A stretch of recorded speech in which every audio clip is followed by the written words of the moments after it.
Alright, I don't care what my parents or church have to say about it anymore.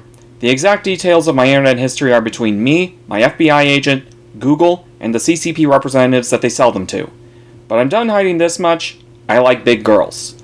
So when I saw on the Google Play Store that there was a waifu collector coming where all the characters are big girls, releasing supposedly next month, needless to say I got a bit hyped. But I didn't make this video just to out myself. It's rare that I'm ahead of the release of a gacha game I'm looking forward to by this degree. In fact, this is the first time it's happened when I have internet and technology good enough to make something like this. So I thought I'd make this video for others who might be interested in downloading this game like me. But that said, it's not just for this game, it can also be applied to any gacha waifu game you're interested in starting. One disclaimer though, take everything I say with a grain of salt, because this is in no way based off of the early days of the first servers of the game, Chinese, Japanese, whatever they are. This is more based off of my experience with multiple gacha games' early releases.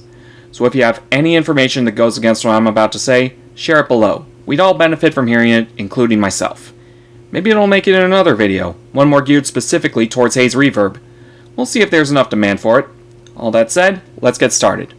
Number 1. Don't pull for the on-release limited 5-star. For meta.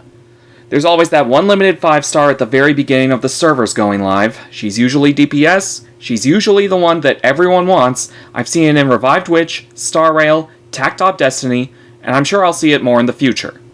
And if you plan to collect them all, or she really catches your eye, go ahead and pull. More power to you. Especially if you can afford the money and will to whale. People like you are why free-to-play deadbeats like me can enjoy these games for longer. But if you plan on pulling just for meta, I'll tell you now, think twice. Because whenever I see these characters, they always get power crept. Later down the road, there will be another character that will get all the attention and all the hype. Everyone knows the game by that point, and they'll be more sure that's the character they want. And if you're pulling for meta, this is your chance to save for that character. If not, there's always reruns. Maybe you're not pulling for meta. Maybe you think you'll be lucky and save yourself waiting for a rerun. Oh, that's fine too. I'm just telling you how I've always seen it go.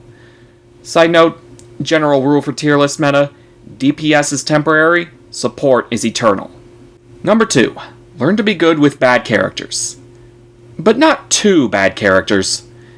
I'm going to let you in on a little secret.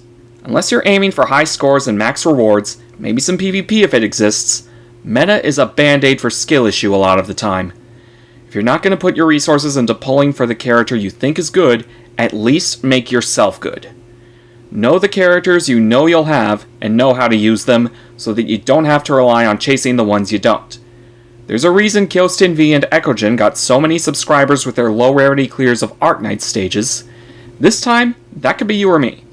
With that said, you're gonna be in trouble if the only ones you've built are those sacrificial 1-stars that aren't meant to last. I'd say 3-star is enough, and then work your way up from there. Or if this game organizes based on named rarity, like neutral or super rare, I'd say the general rule of thumb is common, but not trash. Number 3. Games like this are to be treated as comfort food. I don't think anyone's gonna look to Haze Reverb as their new favorite game, but at the same time, I feel like a lot of the time, games like this get looked down on for not being real games. I mean, yeah, they're no Hoyoverse or Kudo games, and especially no AAA titles, but I'm gonna let you in on a secret. They don't always have to be.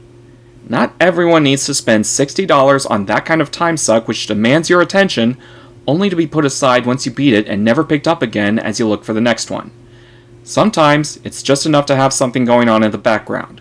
A little bit of daily comfort to return to when work is hard and you've got nothing else going on in your life.